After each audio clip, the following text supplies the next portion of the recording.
काजी रीलवाज लोग सुन रहे हैं, समझ रहे हैं। सब कहता है कि हिमांशु जी को हम लोग कम देखते हैं, काहे कि वो न्यूज़ बोलते हैं, हम लोग रील बनाते हैं और खूब व्यू कमाते हैं। तो ज़्यादा व्यू कमाने के चक्कर में कैसे लोग फंस जाते हैं, इस तस्वीर को देखिए।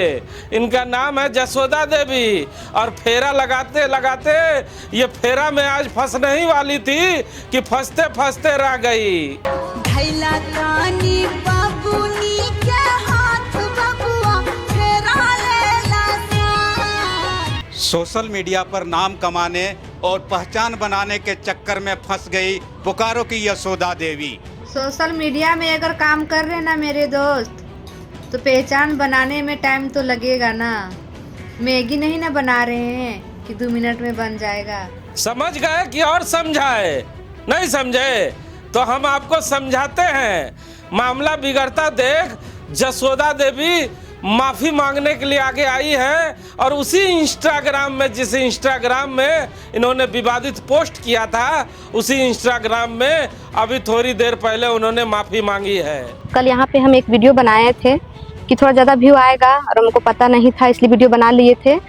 तो माफ़ी मांगते हैं हम ये भैया से और इनका पूरा परिवार से, हमको माफ़ कर दीजिएगा। अगले विस्थापित भैया लोग को भी माफ़ी मांगते हैं कि आपसे ऐसा दोबारा गलती हमसे नहीं होगा।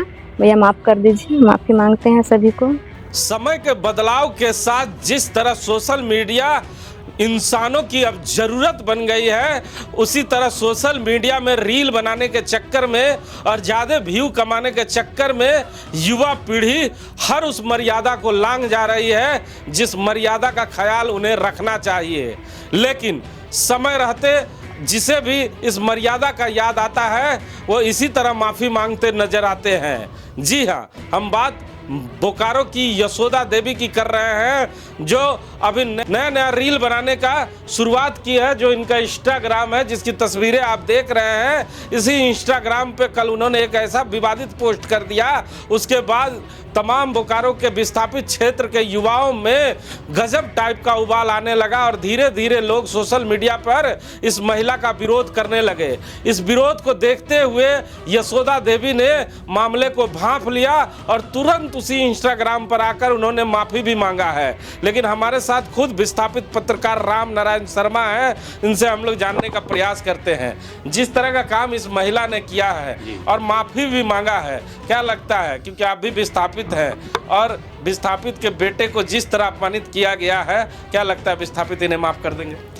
हिमांशु जी, जो बात है विस्थापितों की नहीं है, बात है हमारे जो नायक है, जो महापुरुष है या शहीद है, उनकी मर्यादा का ख्याल होना चाहिए। और इस महिला ने शायद रील बनाने के चक्कर में वो ख्याल नहीं रखा, जिसकी वजह से इन्हें अब ट्रोल होना पड़ रहा है और लगातार इनके खिलाफ लोगों में उबाल देखना शुरू हो गया था, जिसके बाद इन्होंने ज़रूर माफ़ी मांग लिया। लेकिन इस तरह की जो घटनाएं हैं, ये घटना बोकारो ज़िले में नहीं घटनी चाहिए और कहीं भी नहीं घटनी चाहिए। अगर आप रील बना रहे हैं, रील बनाना अच्छी बात है, लेकिन रील बनाने की कुछ मर्यादा है, कुछ समय सीमा और कुछ जगह है जहां पर आप आसानी से जाकर रील बना सकते हैं और उसको आप सोशल साइट पर डालकर जो भी आप व्यू के चक्कर में डालते हैं या जिस चीज़ के चक्कर में डालते हैं वो प्राप्त कर सकते हैं। लेकिन ये जो स्वर्गीय प्रेम महतो की प्रतिमा स्थल बोकारो के सेक्टर 8 राय चौक में है, वहाँ पर इस महिला ने ये रील बनाने के चक्कर में फेरे लेना शुरू किया और उस फेरे लेने के चक्कर में रील अगर उस महिला ने वहाँ पर शहीद प्रेम महतो के प्रतिमा स्थल पे उनके क्रियाकलाप की अगर की होती